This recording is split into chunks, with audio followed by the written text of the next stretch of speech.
Champagne. Treva. And Lynn. And we are bringing to you book 2 of the Girl with Dragon Tattoo series, The Girl Who Played with Fire. The Millennium series. I'm so happy for this whole series. Yes, me too, actually. Believe it or not. I'm so excited, Champagne, that you're excited. Yeah, clearly I don't get excited about many books because y'all keep saying that on every single podcast. No, I mean this. It's the lead up to it. I know. I'm just talking about this particular series because I know you were having anxiety about this series. Really? And I'm like, I hope she likes it because we love it, and I really wanted you to like it. I do. Okay, I was going to introduce the wine that we're drinking today. It's called Relax Riesling. And I'm relaxed already. First of all, relax. Don't do it. Excited. I saw it like in the store, and I was like, "Oh, gotta get that wine." It's a Riesling, and it actually is pretty sweet and good. Not overly sweet, but right in the middle. So I'm happy with it. Yes. In my rewatch wine glass. I absolutely like it.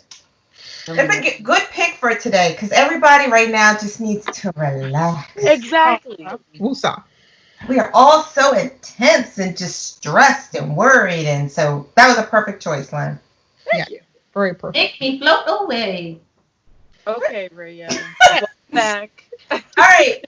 So back to the movie book review of The Girl Who Played with Fire. Yeah. I actually thought that I watched all of the movies, and after watching this movie, I realized that I never saw this movie. The Sweden version. It's a little hard to keep up with the words. Like I had to. Yeah. But once I got into it, then I was fine because, of course, I kind of remember the storyline. But it just it was in the beginning. It was a little difficult to keep up. It is a lot difficult to keep And up. then it took me a minute to figure out how to get the captions up on Prime, so I had to struggle with that. Did we mention the writer and who did the movie? In the first podcast for the Girl with Dragon Tattoo, Stieg Larsson.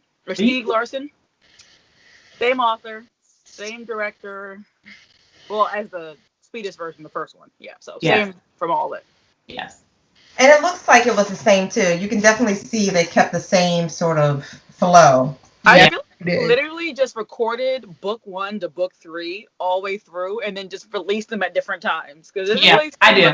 Time had passed or like nobody looked any different. You know, like when some series, people like they've grown up or they've aged a little bit and it just seems like they literally did that back to back. Like, chop it up and put it out there. Yeah, this was... Well, honestly, I read all of them before, but it's my favorite book of the series. Just as you start to learn more and more about Lisbeth and her past and her present and her family, and I love the second book. Yeah. So, last session, I kept saying to myself, book 2 was my absolute favorite book. I can't wait to get to it. But I was confused in all the stuff that happened in each book. And don't get me wrong, I love book 2. But I'm realizing that wasn't the book that was my favorite. Like kept that in my head when you said that. No, it's the next book. And I'm just like, wait, am I missing? It's the next book. Okay, it's good, but I was like, I mean, I loved it. Don't get me wrong, but I loved the other one because like the court scene and all that, like that just anyway, we'll talk about it next time. But this whole like, well, who's this big giant guy with no pain threshold? Like, oh, that's your brother. Right. So all that I just love because it's just you see her as this stranger who is distanced from everybody, who is so angry inside, and you have no idea why she's so angry. And then this kind of opens the floodgates for like who Lisbeth Salander is. Yeah, that's what I love it the most. I kept thinking, they kept saying when all the evil happens. So I was waiting to see what happened to this little girl. So finally, I guess we kind of. It's horrible. Absolutely horrible. Horrible. Right. Yeah. I love the book, and I swear to you guys, I could not sleep. Apparently, I was told in my sleep that after I read the book, I was talking a lot. No! Were you Lisbeth's sidekick? Like, let's kick some ass. Not sure what I was saying or what was going on, but I was told the next morning, like, what was happening? Like, what do you mean? Right. You was beating up that her guardian. That's what you was doing. You was fighting that Joker. And to be honest, he got off easy. Yeah. Oh my gosh, yeah. Right, exactly. So the one thing that bothered me about this movie, and I know Ray's gonna say, is there all of that, but there was this whole dialogue about Lisbeth and her new boob job, and Marion Wu was like, "Ooh, let me see them, and I want to, see what they look like." And Lisbeth had this whole insecurity, and they just completely left that out of the movie, which was looks like a boy. Yeah. Which was crazy to me because they had this crazy hot sex scene, and I'm thinking, why didn't you pop some implants or something on for that scene? Something to make it look big. Even if she just kept the bra on and they look bigger, like, you know what I mean? It was just silly. Well, maybe they tried it and then like there was nothing to push up, so they were like, you know what, we're just gonna scrap that whole boob job thing because it's not looking any kind of real. Good game. I feel like they could have put the silicone pieces in a bra and just had her. Just for one little quick scene. They didn't even have to focus on it, but they definitely focused on Missy's. Because you saw hers. The girl she was sleeping with, what was her name? Oh, Miriam. Yeah. Miriam Wu. Miriam Wu, yeah. Well, also, like, when she was in the Caribbean, she was supposed to have this, like, different lavish lifestyle, and then also, like, these big boobs on the beach. Right. Little love romance with, I don't know, a little pool boy dude. I can't think of his name right now. Right. But, like, that was when I was expecting to see that whole boob job and her in a bathing suit with this little young boy, and they just cut all that out. All that. They cut her whole vacation out. All that. Saving of whatever, Ray. It's not irrelevant. They ripped it. That was a big chunk of the book in the beginning. Yeah, it was a whole really absolutely has no relevance on the rest of these books. That was because she saved the woman. It showed how much she hates men who hate women, and that was like a example. You're right. Like that whole savior of the guy on the beach, his wife and stuff. I'm really disappointed that they just took out that chunk because it also gets the what? The guy on the beach? What? Oh, the wife? Yeah, she saved the wife when the hurricane came. Gone. Yeah. That's true. Because I think all of that fed into us still learning more about her personality. Like I feel like people who are just watching that movie, they don't understand the struggle that she's going through. Like this, she gives this outward appearance, but to be deep down and from her actions, she's a very loving, caring person. Now, after she stabbed you. Now, in the defense of this movie and why they left that out, I am very happy that they kept it to a minimum of a little over 2 hours. Just saying. I do understand that. I can appreciate both sides. So leave some out if you have to. Just don't make it 3 or 4 hours. I can't do it. You don't want a 3-hour movie? So for book 3, because no. Get ready. It's gonna be a lot of reading. I know. I already saw how long the book was. So. What, part 3? Yeah. Oh, have you started part 3? It's the longest one, huh? I just started. Oh, okay. Yeah, I'm still first chapter though. But yeah, I don't know. There was so much that irritated me. What happened to Mikael dating Harriet Wenger? Well, that bothered me. That did bother me. Thank you. What was that about? I'm the one. The little things bother me because she was making when she went to Bergman's house, her guardian's house while he was sleeping the first time. I was so annoyed at how much noise she was making. I'm like, dude, like he's sleeping, just throwing stuff. I'm like, what are you doing? So that annoyed me. I don't know why. It just did. Well, because the book described her being able to kind of sneak in places and sneak out without being seen. Yeah. Like a ninja, a little tiny, like 100-pound ninja. Exactly. So like 88 pounds. 88 pounds. Close enough. Yeah, I really was excited when they brought in the character, the boxer, Pablo. Yeah. I was excited to see him from what I envisioned in my mind to what I envisioned like from watching the movie. And so when they brought his character in, I'm like, first of all, there's like Puerto Rican boxers in like Sweden speaking Swedish. Like, what? And then after I was like, all right, I got you. But I really enjoyed seeing him kind of try to come to defend, like from break, who Lisbeth is, her training, how she's like, she's not just like a boxer, she's a professional boxer. Right. And then when he went to save Marion, like that whole scene in barn was exactly how I had imagined. I mean, a little bit more fighting. Yeah. But wait a second. Did the fire happen in the book? No, it did, but later. They didn't show it. It's like they changed the order a little bit. Yeah. Because I thought they were fighting, and then he carried Miriam out. Like, I was so confused because I was like, I don't remember this in the book. They changed it in the book as far as the fight scene was completely changed because remember she got up and saved him. Yes. From kicking him, and then they left after that. And then once they got back to show everybody what happened, where the warehouse was, they had already burned it down. Yes. Yeah. So that's right.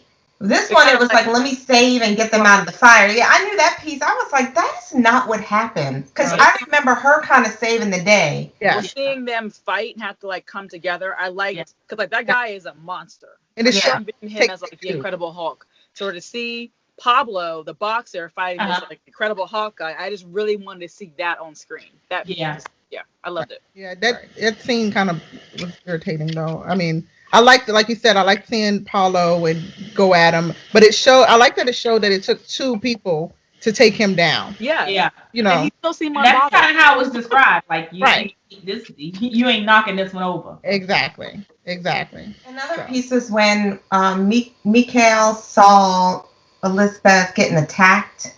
Mm-hmm. And she dropped her bag under the car, and that's kind of how he got the keys to her apartment and worked that stuff out. Like they completely took that out. Also, Baron was like, "Oh yeah, here's her keys." Right, right. She's like, "Here's her keys," and I'm like, "Really?" Yeah, they found her bag. Right, I'm like, what? That's not how nothing falls out of Lisbeth's bags at all. She's a little bit too competent for something to happen so silly like that. You know what I mean? Exactly. That was a little unbelievable. And also they changed in the book that I could not stand is that they showed Elizabeth visiting the couple that got killed. They showed her visiting them. Doug and Mia. Right. So why would you take that out? That was significant on planting or making it seem like making the audience think the connection she could have done it. Like you want to have that in the book. I was like, oh, did she do it? Did she do it? Maybe because she was there. Yeah. So that same feel, and they left that completely out. They just to me that kind of messed it up because you're like, wait, how do we even get connected? She's this big, huge, wanted person, and they didn't necessarily connect all the dots properly. Right. Exactly. They definitely dropped the ball on a lot of this one. Yeah. They missed the mark on this one. Like you were saying about them making the movie really, really long. I feel like they took things out, and it was like the thing they took out were just so stupid. Like you could have so many other choices, like her frolicking through like the woods and getting the ladder, and her like trying to sneak up and get like just those things cut out. Right. Or the long drives, cut those out. Right. That's what I'm in the scenes where we need them to piece things together. Right. Important. They leave out important scenes. That's the problem. Important scenes. I'll give it to you this time. Yeah, they need to connect it. Okay, Rhea. Yeah, thanks. Thank you, Rhea, for anointing us with that. I like that it showed when they brought Paulo into the picture. It showed that she did have friends or people by her side, even though she was so standoffish. Yeah, I just like that. And people that saw her true colors too, like that would like defend her too. Right, that's what I was about to say. Like, because in this situation, you being so standoffish, nobody's going to come to your rescue. Everybody you just assume going to just, cut you off or, oh yeah, she's crazy. But people really did see her for her. Yeah. So I like that. Yeah. And then Erica, what happened to her getting another job offer? Like that didn't even exist in the movie. Oh, you're right. No, did it? It didn't, right? No, it didn't. She's supposed to be going through this dilemma of should she stay with Millennium or go to this other big magazine. That happened in the story, but that wasn't in the movie. Oh. Yeah. It's not really irrelevant when you get to book 3 and there's this whole scandal with the news company. So another thing. Oh yeah.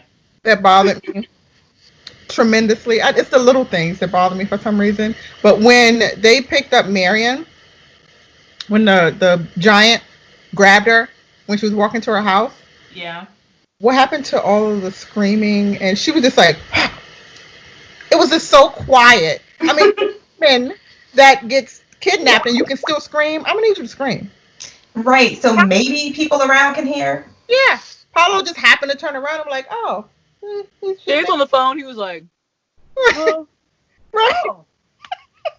Right. It's so random. I don't know. I just thought that was annoying. Like, scream like normal people. Yeah. That's my know. Yeah, or something. Something. Just start kicking like all quiet. She was bad though. She was bad.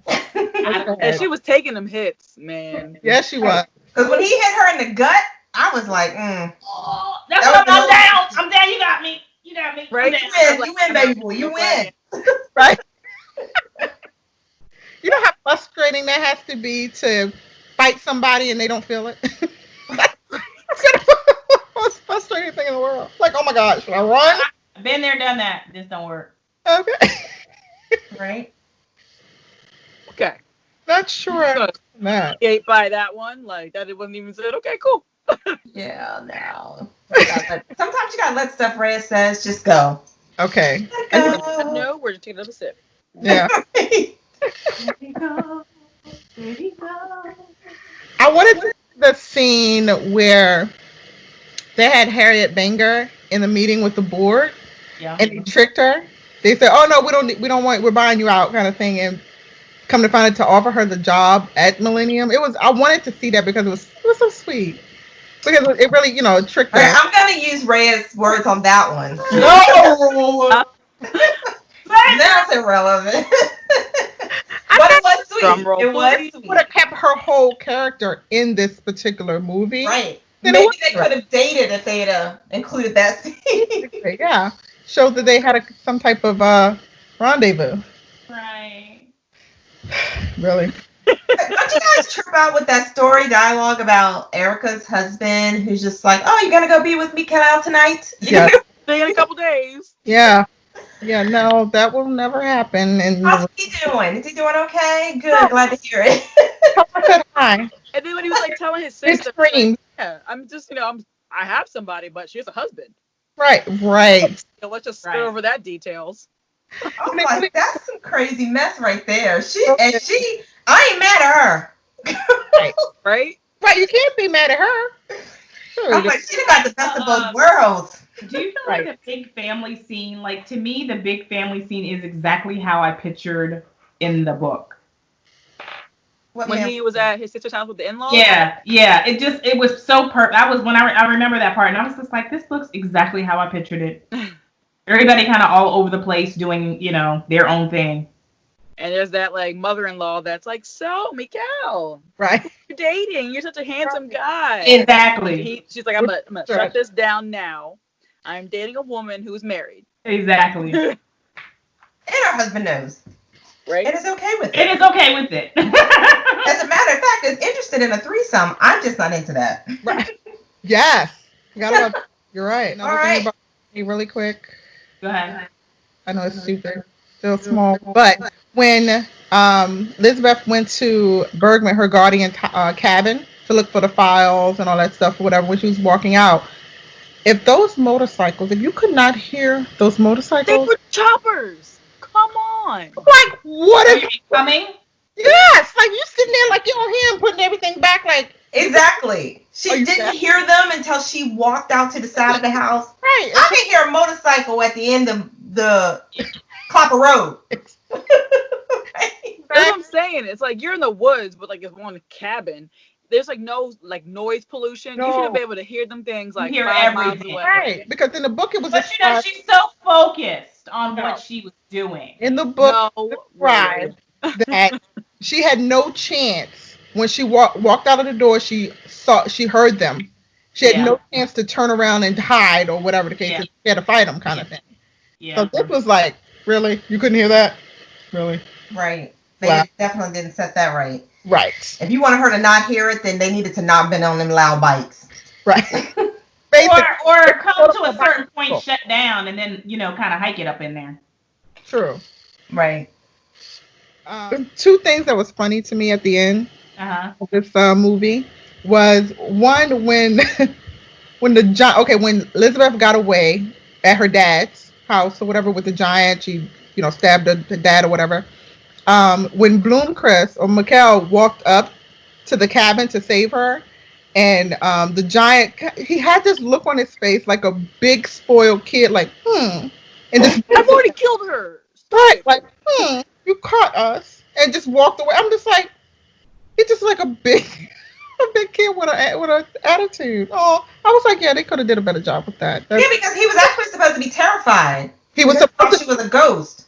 Right. Yeah. And when he ran away, he was running down the street, and Mikael was driving up, and he was trying to wave him down to get a ride. But then Blomkvist, he had the gun or whatever, and like that whole situation did not happen at all. And so the two officers, I guess they didn't die because they took out that scene. I don't remember. What two officers? Wait. How did it end? Oh, okay. So you remember Mikael had the giant tied up to the post, right? In the book. Right. And he's trying to tell that police officer in charge, I have him tied up there. Don't send him with those two rookie cops because he's going to take him down. And then that police officer wasn't listening to him. So then one of the rookies ended up dying, and the other one was in the hospital. So because they took out that whole scene of him tying him up, like none of that happened. Right. And that's how they switched to aggressively looking for Needleman instead, because he killed a cop. Right. And they were able to shift the focus away from Lisbeth. Right. But I forget. In the movie, it just ended with what? Him outside the barn, right? Yeah. Well, it ended with putting her in a helicopter on a stretcher, and they went to put a mask over her face for oxygen, and the way they picked up her head and slammed it down, I'm just like, okay.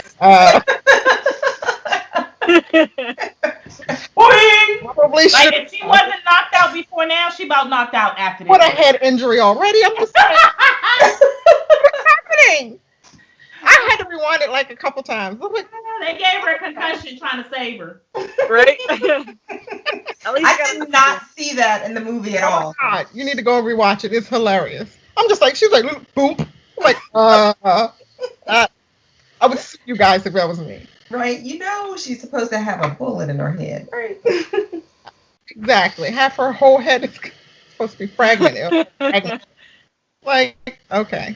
But please go watch it again, because I swear to God, it was funny. Yeah, I didn't catch that at all. I'm going to have to watch it. All right, y'all ready to move to casting? Yeah.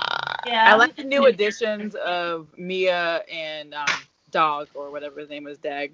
Doug, right? There were I few. like their characters, like who people play them.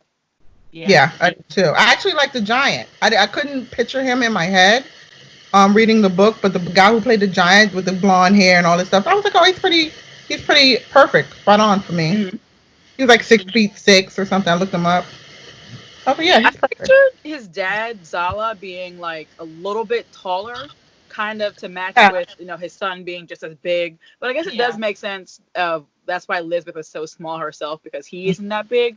But I expected him to be intimidating, since he's this Russian or spy or Soviet Union spy who like defected and all these things. I expect him to be a little bit more intimidating. Even though he was handicapped and burnt, but like I wanted him to still have that presence of this intimidating guy. I don't know. He kind of missed the mark a little bit for me on that one.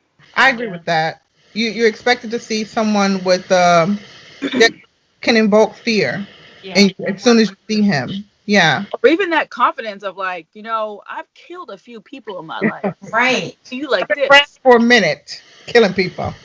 Right. I might be old, but I will. Right. Exactly. I get that.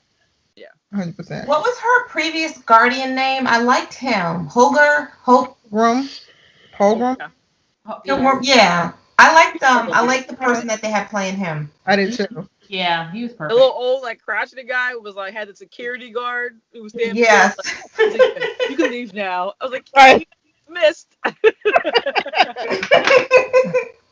don't know his name though in real life, but I liked him. He did a good job. I've given up on trying to pronounce the names. I am so bad at phonetics when it comes to names that aren't in English that I'm like, I'm sorry for disrespecting your name, but we're Americans. Sorry. Some respect on that name. Okay, well, are we ready to rate? Yes. Yeah. No more comments? Okay. Champagne needs to look through her little book. You know she gotta address every little notes from every deleted scene. Actually, it's a couple I left out because I was like, I hear the irrelevant word today, so I'm first time for everything. Listen, don't let them silence you. You speak your words. But it may be truly irrelevant. At the time, I was just irritated while walking, like, say this. So then I look back at him like, it's not that. I gotta do that every week. I make all these Just notes. pick your top five. And after I'm like, did I really make note of that? Right, exactly. Look back and be like, why did I say that? Who cares? It's okay, Champagne. If it matters to you, it matters to us. That's nice. The queen of irrelevancy, says that. Right. That's encouraging. Right. The one who decided to make up the word irrelevant, Right. and use it all the time. Sure. But yeah. So I'm gonna give this a half a glass. This is me, Raya, as you all can see. I actually like the movie. I like the book. But I think the movie was not as entertaining for me as the book. I'll go second. And I actually agree with you. I'm going to actually give it a long day of work. Is that what I said? Is it a long day of work? You said no, you said half glass. Okay. Well, you know what you said? Stop drinking. Stop drinking. That's so enough. Down. Down. So I say a long day at work because I feel like they just had so many scenes they missed from the book that were pertinent to like the movie they should have had in there. But I still really enjoyed it because it gave us so much insight into Lisbeth Salander and who she was. So I give it a long day at work. I would agree with you, Lynn. I'll give it a long day also. And I agree with Ray as far as I just don't like you guys know how I feel about leaving too much of it out. I understand you have to leave some things out, but they left too many of the important things out for me. I love the book and I really do like the movie, but separately, I guess, if that makes sense. So long. Now Champagne, is Elizabeth wearing on you now? You kind of like her better? I loved her from the first one, actually. Oh, okay, good. Yeah, I really like her a lot. You're talking about the cast, though, in the Swedish version. Yeah, the American version. No. I mean, I can tell you for what it's worth. I just separate the two. One's sweet. Okay. Okay. So I'm going to give it, I think, a half glass because some of the changes that they made, I think, are going to impact the next movie, which I have no recollection of ever seeing. So I think that's going to be brand new for me also. And I'm wondering how they're going to like recoup that in the third movie because I think it's significant to the third book. Yeah. So I love the storyline, but I think for this adaptation, it's a half glass for me. All right. Absolutely. Not by the full bottle. Hey. No full bottle, even though I feel like Raya and Lynn have already drank a full bottle. Man, I've only got a couple glasses. Look, it's moving. I can't see it moving. I don't see anything moving. It's like right here. Okay, well, thanks for tuning in, guys. Hit us up on Instagram, Read, Watch, Wine. Check us out. We're going to do this whole Millennium series. So look for the next installment of the tattoo series, Millennium, whatever series. Check us out on YouTube. Check us out on YouTube. Subscribe. Thank you. Relax. You can watch us on YouTube at Philly. So especially that one up there. Go to YouTube, subscribe to our page. Open your eyes.